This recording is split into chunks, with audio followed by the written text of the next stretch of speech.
Furious BBC stars show solidarity with editor who quit illegal and secretive corporation. Outrage over the alleged gender pay gap has sparked the ##HashIsandWith Carrie with many correspondents, presenters and writers, both male and female, hailing Ms Gracie as brave, principled and gutsy. They also warn the controversy will not easily go away. It comes as Carrie Gracie wrote an open letter in which she said the BBC makes women feel trapped and fear disciplinary action if they speak out against its illegal and secretive ways, according to former BBC China editor. BBC Chief International Correspondent Lyse Doucet, BBC Radio 4 Today presenter Sarah Montague, and Jane Garvey of BBC Radio 4's Woman's Hour all described Ms Gracie as brave and brilliant. Ms Montague added, "Not sure what is so hard to understand about #equal pay for equal work." Kirsty Wark described Ms Gracie as an outstanding and principled journalist, and I am proud to stand with her, while presenter Kate Silverton said she had taken a brave and principled stand over equal pay. BBC World News America anchor Laura Trevelyan wrote, "It took guts for Carrie Gracie to do this, drawing attention to unequal pay in the BBC. She's the best of the best." Breakfast host Naga Munchetty said Ms Gracie was a woman I already greatly admired, now even more so, while reporter Alpa Patel said she is brilliant, relentless, one of our best. Sports presenter Gabby Logan also tweeted, "There is nothing more clear-cut than Carrie's request. Equal pay for equal work." BBC journalist Jane Hill described Ms Gracie as a superb colleague, adding that this is for women of any age in any workplace. Presenter Samira Ahmed wrote, "The brilliant Carrie is speaking the truth about the BBC's lack of equal pay and why it matters to all. Do read her letter in full and you'll see why." Senior journalists from rival broadcasters also backed Ms Gracie. Channel 4 News International editor Lindsay Hilsum tweeted, "It seems the BBC does not value Carrie, its fluent Chinese-speaking China editor, a renowned authority as well as a great journalist, because it won't pay her the same as a man."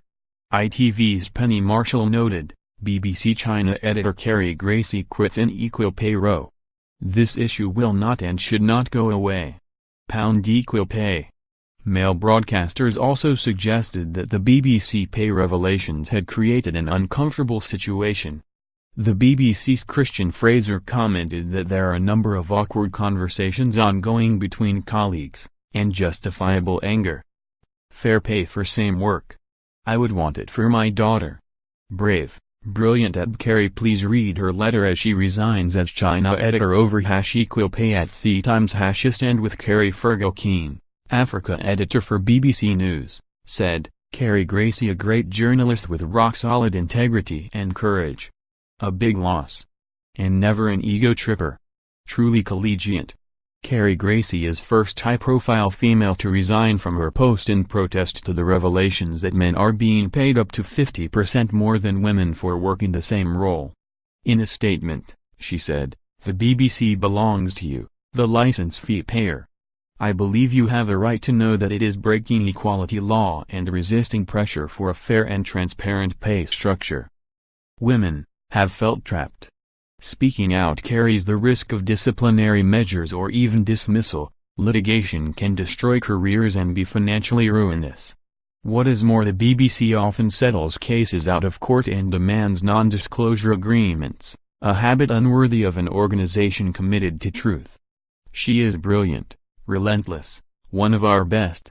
Read Carrie Gracie letter over why she resigned over unequal pay published in at The Times. #Guaman #equal pay #isandwith Carrie https://t.co/ichvf7cpic.twitter.com/kuapers1jhms. Carrie says the BBC uses divide and rule tactics to pick off individual women. The former China editor added, "In the 6 months since July's revelations, the BBC has attempted a botched solution based on divide and rule.